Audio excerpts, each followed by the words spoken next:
The auto industry is pushing the electric car as the future, but in reality, it has a very storied past. The first cars, they were electric, and at the turn of the 20th century, EVs outsold their gasoline-powered brethren 10-1. By 1912, there were nearly 40,000 electric cars in the United States. Now, while more expensive than their petrol competition, EVs were the choice for taxi cabs and delivery vehicles because of their reliability. The only thing really moving was the wheels and the motor's armature. There was no carburetor, filters, plugs, gaskets, or lubrication. But as you might have noticed looking around, gasoline vehicles have kind of taken over. There were a lot of reasons that the gasoline vehicle won, from gender norms to roadway infrastructures, but the primary reasons were cost and battery limitations. Now, there were attempts throughout the entire mid to late 1900s to revive the electric car, but they all failed due to reliance on that century-old lead-acid battery technology. Now, that changed in the early 2000s as progress had been made with the lithium-ion battery. And many automakers, both old and new, started developing electric cars in secret. Of course, Tesla was the first to market with the Roadster in 2008, but Mitsubishi quickly followed in 2009, with Nissan in 2010. These cars were all electric and all impressive, but they were also all too impractical for the average American. The race was on to build the first all-electric normal EV, a family sedan. And in 2012, an EV startup from California with over $300 million in funding and a quirky CEO finally pulled it off. It was Coda Automotive and their Coda EV. Long story short, there's a company, Miles Automotive, that imports glorified low-speed transport golf carts from China for government and institutional use in the United States. In 2009, they partner with Hafei, a Chinese automaker that wants to make an electric conversion of their popular Saibao sedan, a vehicle that was designed in 2005 by Pininfarina. Yeah, the same design firm that created the Ferrari Enzo just 3 years prior. These were made by the same company. Hafei and Miles create Coda Automotive, a joint U.S. venture that does its own powertrain development but then assembles the cars in China on the same line as the Hafei Saibao to save on costs. This electrified Hafei Saibao is not your average Hafei Saibao. In fact, this looks quite different from the original. It has an exclusive designed hood. It has exclusive Coda-designed headlights with LED turn signals. It has an exclusive Coda-designed front grille and front bumpers, including LED DRLs that are not on right now, but they work. And LED turn signals. You've got alloy wheels that are custom, of course, to the Coda. And I think that they still look nice. They help elevate the very 90s looking design. Yeah, they're certainly not overstated or anything, but they definitely lift up the design a bit. And as we move to the side, we see, of course, that there is a charging door. Instead of a fuel filler, it has a little lightning bolt, but it's locked because, I don't know, you don't want your electrons stolen. It's got a little foam gasket here, which is misaligned, but that's fine, it works. No DC fast charging, only J1772 AC charging. When this was created, the CCS standard was really not yet finalized. No, CHAdeMO did exist, and it was in some electric cars, but CHAdeMO did exist. No, CHAdeMO. That's how you say it. And the Tesla Supercharger standard, well, that's it wasn't not a out standard. Yet. Well, the Tesla Supercharger proprietary technology had not yet come out yet. That wouldn't come out for several more months until later in 2012. And as we get to the back of the car here, we have a completely custom tailgate, which is made out of aluminum. Designed by COD. Designed by COD. Yeah, it's actually an entirely new tailgate design over the Saibao. Yeah, it looks a lot different. Custom designed LED taillights. You've got an entire new bumper rear fascia design, including red LED, I guess they're DRLs if they're on the back. Mm-hmm. Those over there are full of water, they don't work, but these do. And I can pop it. It's very quick. It's very quick.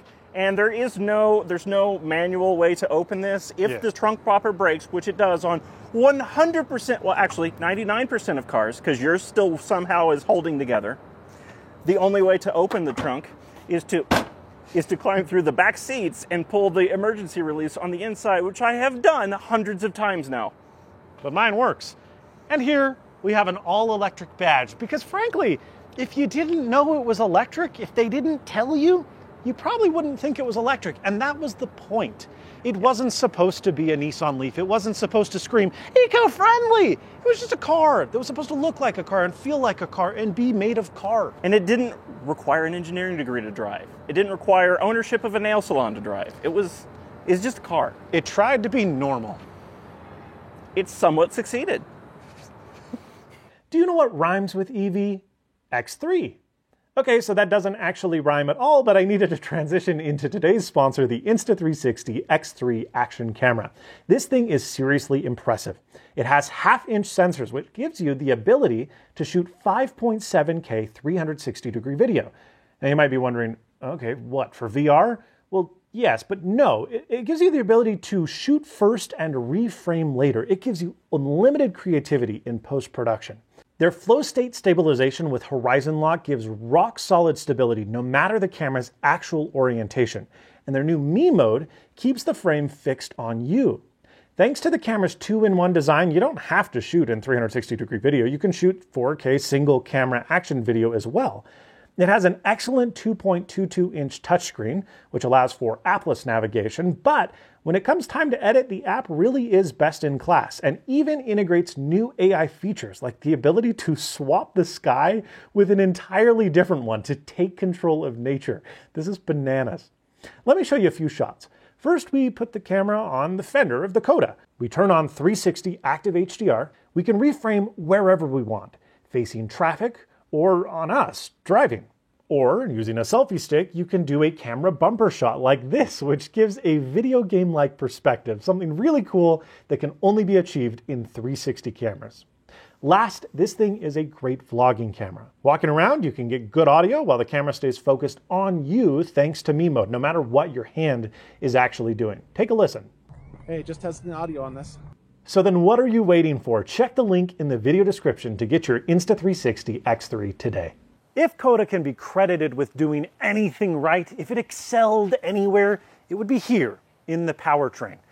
This is a motor, clearly. Tell me about it. It's a UQM PowerPhase 100. It makes 100 kilowatts. It's a permanent magnet motor, first of all, and it makes 220 pound-feet of torque. It's a torquey little thing. Yeah. With more power than the Nissan Leaf. And 130-ish horsepower, something like that? Yeah, 100 kilowatts is 134 horsepower. Okay, very good. This is, in all regards, probably one of the best parts of the car. Yeah, and it was made in Longmont, Colorado by UQM. UQM is still around. They made a wide variety of motors and inverters to power them. They made this one, I think, was the base unit, and they even went all the way up to 250 kilowatts for like trucks and things like that, and they've since been bought out by Danfoss, but they're still around. Powering this motor is our battery modules. Yes. These are assembled into a pack, just like modern EVs. Yes. It sits below the drivers in the cabin.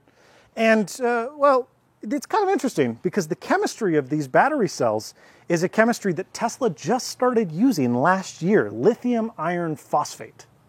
Yeah, I think it's helpful to talk about the one downside of lithium iron phosphate before we talk about the upside. All right, sure. They're less energy dense than other lithium ion chemistries. I don't know by how much. It's not all that much, but it is less energy dense. So it's why they put them in their lower range, lower end cars. But the benefits What are lithium iron phosphate has excellent longevity. They have great stability. They're pretty fireproof. I wouldn't say they're fireproof, but they're fire resistant. And they don't use nickel or cobalt, two precious metals that they're having trouble mining them, and they're getting very expensive. These don't have those in them. They have iron and lithium. You can also charge them to 100%. Yes. With very little, if really any, degradation, as long as the pack is otherwise 100%. kind of temperature controlled. And that's where we get to perhaps the most interesting and important thing. If Coda really did anything first, if they pioneered anything, it was their battery active management. The Leaf famously did not do this. No. You find a Leaf nowadays from 2011 and they'll barely get up and go. Modern Leafs are still passively cooled, which means they're not cooled at all. Horrible. Whereas if you get a Coda, which was originally rated for 88 miles EPA, Yes. you're going to get pretty close to 88 miles EPA 10 years later. Yeah, the battery pack and the motor are probably the most solid parts of the whole car. The whole car's falling apart around it. And you'll see that Where this cooling design is very unusual, perhaps, is the way they chose to do that. COTA had a big fear of fires. Apparently Chevy had some issues with the Volts and their liquid-cooled batteries causing fire issues. You get into an accident, you got water mixing with the batteries, shorting out and causing big accelerated fires. So COTA and more recently, the Bolt. Yes. It's just a Chevy thing. It's fine. So COTA was very reticent of mixing liquid with batteries. So these are air-cooled packs. You can see there are vents going. These are prismatic cells, and they're spaced just enough apart to allow air passage between the cells because they're air-cooled and heated. You have ducting running into the battery pack, ducting running out of it.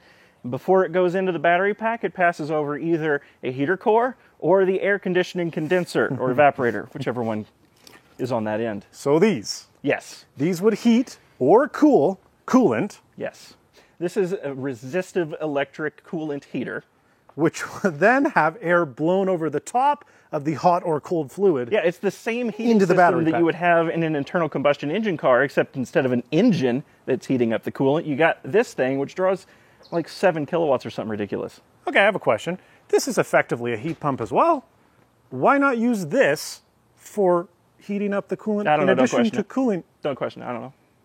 Okay. Yeah. Why not both? So, how does one start the COTA? With a key. You stick it in like any other car. Violently. You turn it is actually very sticky. You turn it on and nothing really makes noises. This is electric. You will see that there's a little ready badge though. Once it turns green, you're good to drive. Sometimes that happens instantly. Sometimes it takes several seconds. It'll just flash there for a Sometimes while. it doesn't happen at all. I've had that happen a couple of times. One time I had my foot on the throttle and I was cycling between drive and neutral and I bricked the car. That was my fault. It happens. Shouldn't, but it does. Now, if you put your foot on the brake and you shift it into drive, it makes some noises and you are good to go. This is and neutral, and reverse, and park. You didn't notice This that. is one of the best gear selectors there's ever been. I will not, it's quite bad.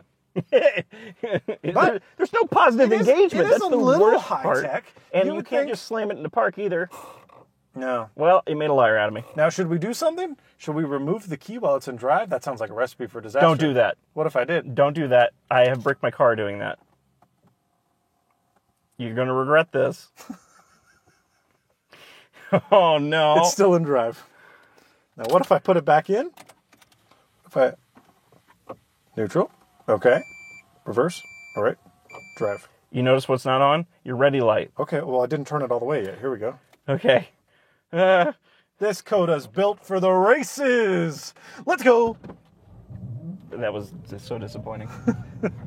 Now, it does have some pickup. That electric motor isn't nothing. It's very torcular. It does. It does.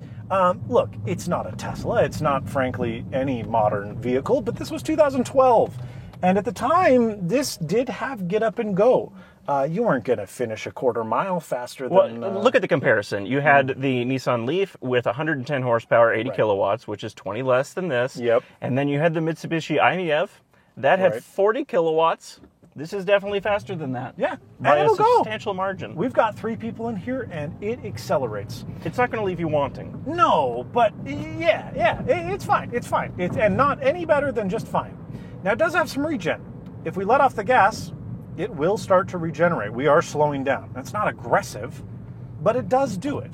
And it also does brake blending. Yes. Which is pretty cool. So if I push on the brake pedal, it will mix the real brakes with regen, and it's pretty smooth. Now, handling? It handles. Well, I wouldn't say that. I would almost say it is tossable. Can we get the back end out? Let's try it. No, you cannot. Yeah, That's the front wheel drive for you. the battery pack goes all the way in the back. You would expect some weight distribution back there. No, it doesn't. But you know what? It handles. It drives. Dare I say, it's pretty fun. Yeah, it is. For $4,000, which is what I paid. I got mine for free, so mine's infinitely more fun. Yeah, that's fair. But even for $4,000, it's an exceptionally fun thing to drive. And Yeah. even though it doesn't feel current, it hardly feels super dated. It feels very currentful. It actually feels fairly electric, which is a praise. I mean, electrics are great. I get behind this, and I feel more natural driving this, frankly, than I do driving my wife's Genesis GV80. I let off the brake, and it starts to slow down. Now, will it stop before the stop sign? No, it doesn't. Certainly not. It does not do one-pedal drive. No one-pedal driving, but it does something. And isn't that what matters? Seemingly not, because something came out just 3 months later, the Model S.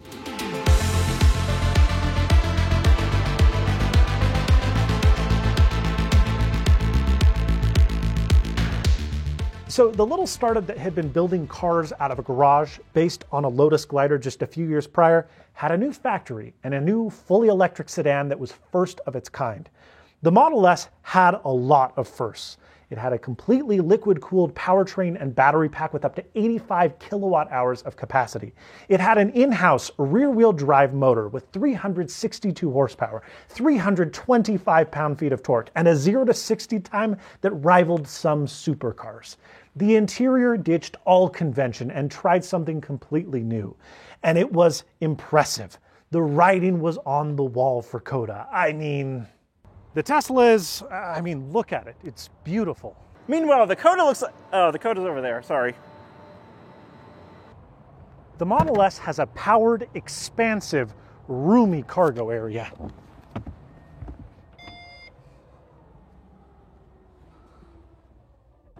The COTA is still working. It's slow. As a rear-wheel drive EV designed from the ground up, it's got a frunk, and a massive one. It's even bigger than Teslas of today. I mean, look at this thing.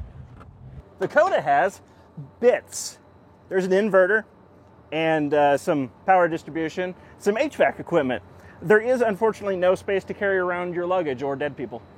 The Model S had automatic rain-sensing wipers. It's not raining. I think it's raining. The Model S had 12-way adjustable seats, including lumbar. The seats, they've got some levers that do things, and most people even fit in them. This gorgeous digital cluster gives you album art and your efficiency, and a bunch of controls like sunroof, brightness, fan speed, temperature, calls. The world's your oyster. This one has physical gauges, and some of them even work. Oh, looks like I'm going 10 miles an hour. I can control all of my vehicle functions from this vast 17-inch touchscreen that is still getting updates 10 years later. It didn't look anything like this when it shipped, and I have a lot of new features. For example, I can play a game or watch a movie. Don't mind if I do.